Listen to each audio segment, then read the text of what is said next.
नमस्कार साथियों, आज हमारे इस YouTube चैनल जीत एजुकेशन के माध्यम से प्रश्नोत्तरी की श्रृंखला में बौद्ध और जैन धर्म से संबंधित प्रश्नोत्तरी पार्ट 1, जिसमें 27 प्रश्न है साथियों। इसमें 50 से ज़्यादा प्रश्न है साथियों कुल, इसलिए हमने इसको 2 भागों में प्रस्तुत करने का निर्णय लिया और इसलिए हम यहाँ पार्ट 1,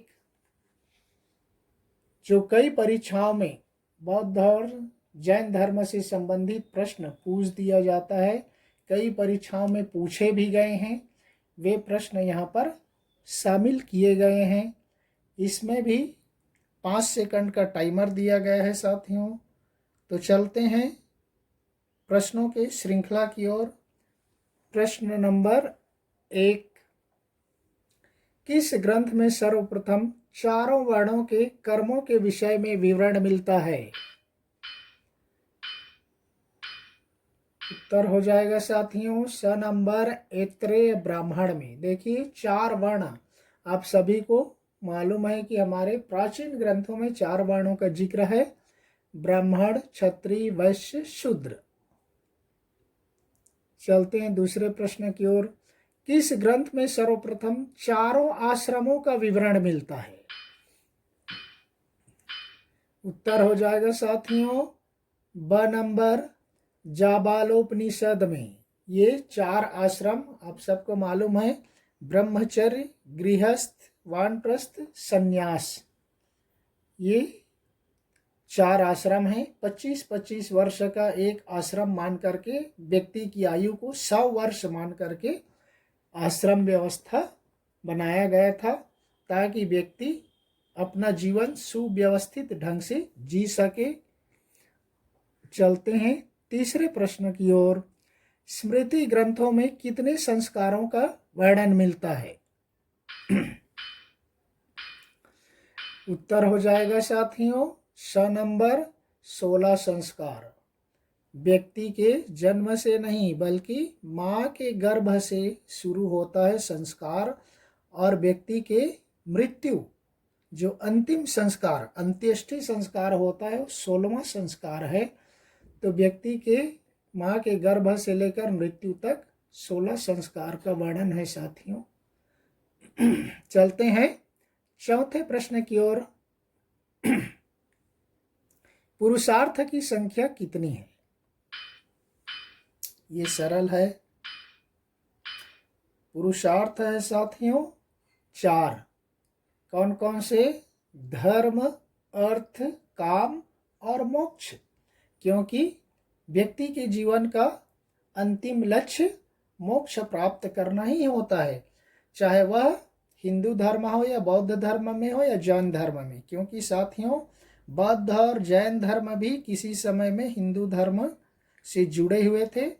हिंदू धर्म में कुछ समय जो कर्म कांड थे उसमें कुछ दोष आ गया था, कुछ उसमें बुराइयां अधिक आ गई थीं, जिससे बचने के लिए ये बौद्ध और जैन धर्म का उदय हुआ और वहीं से इनकी शाखाएं अलग हो गईं। लेकिन उनका भी अंतिम लक्ष्य मोक्ष प्राप्त करना ही है। कोई भी धर्म हो, अंतिम लक्ष्य मोक्ष ही होता है। तो पुरुषार्थ की संख्या का अंतिम चौथा है मोक्ष प्राप्त करना। चलते हैं 5वें प्रश्न की ओर। जैन धर्म में कुल कितने तीर्थंकरों के होने की बात कही जाती है? उत्तर देखिए साथियों, हो जाएगा द नंबर 24। जैन धर्म में 24 तीर्थंकर के होने की बात कही जाती है। चलते हैं 6ठे प्रश्न की ओर। जैन धर्म के प्रवर्तक एवं पहले तीर्थंकर कौन है? देखिए जैन धर्म के पहले तीर्थंकर, जैन धर्म के प्रतिष्ठापक आचार्य ऋषभ देव को माना जाता है। चलते हैं 7वें प्रश्न की ओर। जैनियों के 24वें तीर्थंकर के रूप में कौन जाने जाते हैं? ये महत्वपूर्ण है, प्रश्न में भी पूछा जाता है, प्रतियोगी परीक्षाओं में। उत्तर हो जाएगा महावीर स्वामी, महावीर स्वामी जैनियों के 24वें तीर्थंकर के रूप में जाने जाते हैं। चलते हैं 8वें प्रश्न की ओर। महावीर स्वामी का जन्म कब हुआ था? ये महत्वपूर्ण प्रश्न है साथियों, प्रतियोगी परीक्षाओं की दृष्टि से। उत्तर हो जाएगा सन नंबर 599 ईसा पूर्व में हुआ था। चलते हैं उसके कहाँ हुआ था के प्रश्न की ओर, 9वें प्रश्न की ओर। महावीर स्वामी का जन्म वैशाली के निकट कहाँ हुआ था? देखिए, कभी कभी वैशाली को भी ऑप्शन दे दिया जाता है, ध्यान रखिए। तो महावीर स्वामी का जन्म हुआ था साथियों वैशाली के निकट ब नंबर कुंडग्राम में, ध्यान रखिए। चलते हैं 10वें प्रश्न की ओर। महावीर स्वामी को किस नदी के किनारे ज्ञान की प्राप्ति हुई? इसी तरह से बौद्ध धर्म का भी आता है साथियों। उत्तर हो जाएगा द नंबर रिजुपालिका नदी के किनारे ज्ञान की प्राप्ति हुई थी। चलते हैं 11वें प्रश्न की ओर। महावीर स्वामी को किस वृक्ष के नीचे कैवल्य, जैन धर्म में कैवल्य कहा जाता है, ज्ञान की प्राप्ति हुई? उत्तर हो जाएगा साथियों अ नंबर साल वृक्ष, साल वृक्ष के नीचे महावीर स्वामी को ज्ञान की प्राप्ति हुई। चलते हैं 12वें प्रश्न की ओर। महावीर स्वामी का परिनिर्वाण कब हुआ था? उत्तर हो जाएगा साथियों ब नंबर 527 ईसा पूर्व में। जन्म हुआ था 599 ईसा पूर्व में और उनका महापरिनिर्वाण अर्थात उनकी मृत्यु हुई 527 ईसा पूर्व में महावीर स्वामी का। चलते हैं 13वें प्रश्न की ओर। महावीर स्वामी का परिनिर्वाण किस स्थान पर हुआ था? जन्म सन, जन्म स्थान, परिनिर्वाण, परिनिर्वाण स्थान। उत्तर हो जाएगा साथियों द नंबर पावापुरी में। देखिए, जन्म कहाँ हुआ था? वैशाली के निकट कुंडग्राम में। परिनिर्वाण, उनकी मृत्यु हुई पावापुर में।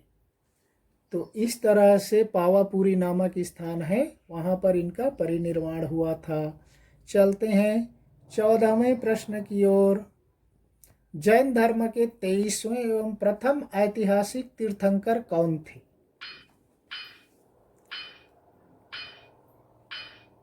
उत्तर हो जाएगा साथियों स नंबर पार्श्वनाथ को 23वें तीर्थंकर है और 24वें आप सबको मालूम है महावीर स्वामी है। चलते हैं 15वें प्रश्न की ओर। शास्त्रों के अनुसार विवाह के कितने प्रकार हैं? उत्तर हो जाएगा साथियों 8, स नंबर 8 प्रकार के विवाह हैं। ब्रह्म विवाह, देव विवाह, आर्ष विवाह, प्रजापत्य विवाह, गंधर्व विवाह, राक्षस विवाह, पैशाच विवाह, ये सब प्रकार के विवाहों के प्रकार हैं साथियों। चलते हैं 16वें प्रश्न की ओर। किस प्रकार के विवाह को प्रेम विवाह, लव मैरिज कहा जाता है? देखिए, ये सामान्य प्रश्न है, हो जाएगा द नंबर। गांधर्व विवाह को प्रेम विवाह या लव मैरिज कहा जाता है, अंग्रेजी में लव मैरिज। चलते हैं 17वें प्रश्न की ओर।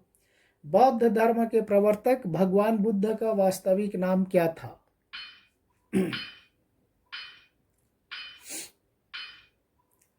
उत्तर हो जाएगा साथियों स नंबर सिद्धार्थ। राहुल भगवान बुद्ध के पुत्र का नाम था, ध्यान रखिए। सिद्धार्थ वास्तविक नाम है। चलते हैं 18वें प्रश्न की ओर।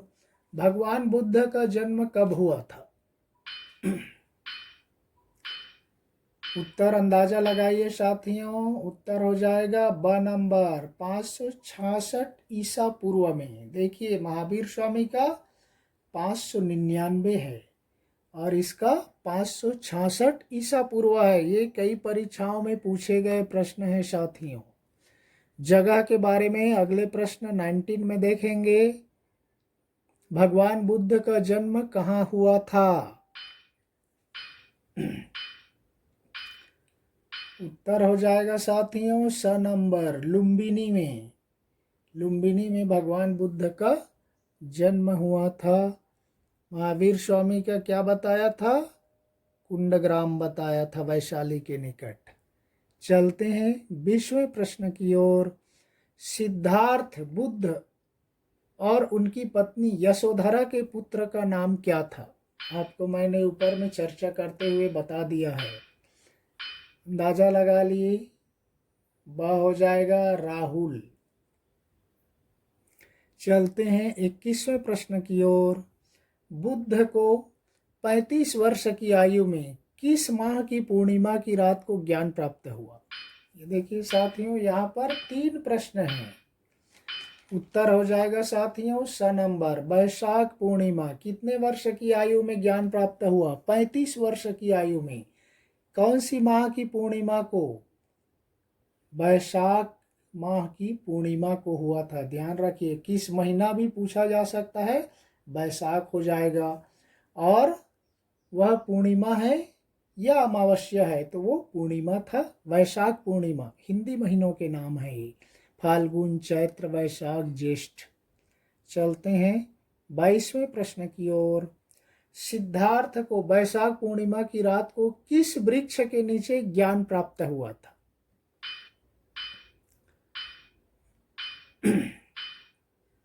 उत्तर हो जाएगा साथियों द नंबर, पीपल के वृक्ष, जिसको बोधि वृक्ष कहा जाता है। साथियों, हमने महावीर स्वामी का किस वृक्ष के नीचे बताया?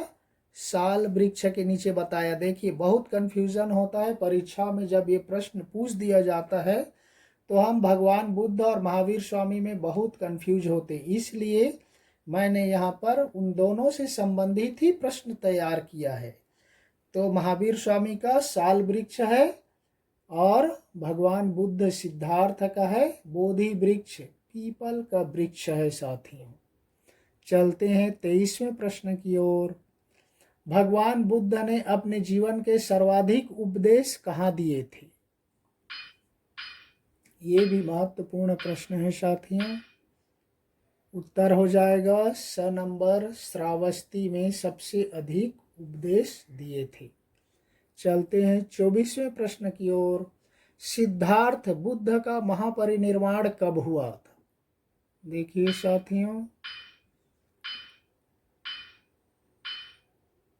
उत्तर हो जाएगा साथियों ब नंबर, 486 ईसा पूर्व में। जन्म कब बताया था? 566 ईसा पूर्व में बताया था। और महापरिनिर्वाण अर्थात मृत्यु 486 ईसा पूर्व में हुआ था। चलते हैं 25वें प्रश्न की ओर। भगवान बुद्ध का महापरिनिर्वाण कहाँ हुआ था? ये भी महत्वपूर्ण है साथियों। उत्तर हो जाएगा स नंबर, कुशीनारा में। जन्म कहाँ बताया था? लुम्बिनी में। ध्यान रखिए, महावीर स्वामी, भगवान बुद्ध, उनका जन्म, मृत्यु, जन्म स्थान, महापरिनिर्वाण स्थान, ये सारे कंफ्यूजन प्रश्न है साथियों।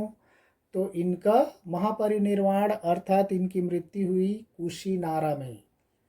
चलते हैं 26वें प्रश्न की ओर। किसके शासनकाल में बौद्ध धर्म 2 वर्गों, 2 भागों में विभाजित हो गया था? महत्वपूर्ण है साथियों। इसके आगे प्रश्न में आपको मिलेगा। उत्तर हो जाएगा द नंबर, कनिष्क के शासनकाल में 2 भागों में विभाजित हो गया था। हीनयान और महायान बोला जाता है, इसके 2 भाग हुए। चलते हैं आज के 27वें और अंतिम प्रश्न की ओर। सम्राट अशोक ने बौद्ध धर्म के प्रचार के लिए श्रीलंका किसको भेजा था? ये कई परीक्षाओं में पूछा गया है साथियों, घुमा फिरा करके।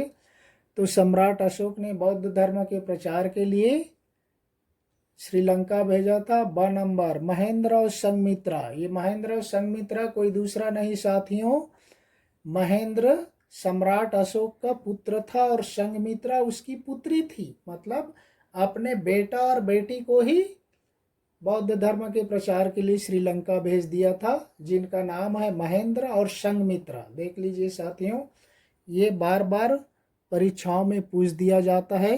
तो इस तरह से यहाँ पर मैंने 27 प्रश्न लिया साथियों। अगले वीडियो में इससे संबंधित और प्रश्न हैं। तब तक के लिए धन्यवाद। जय हिंद।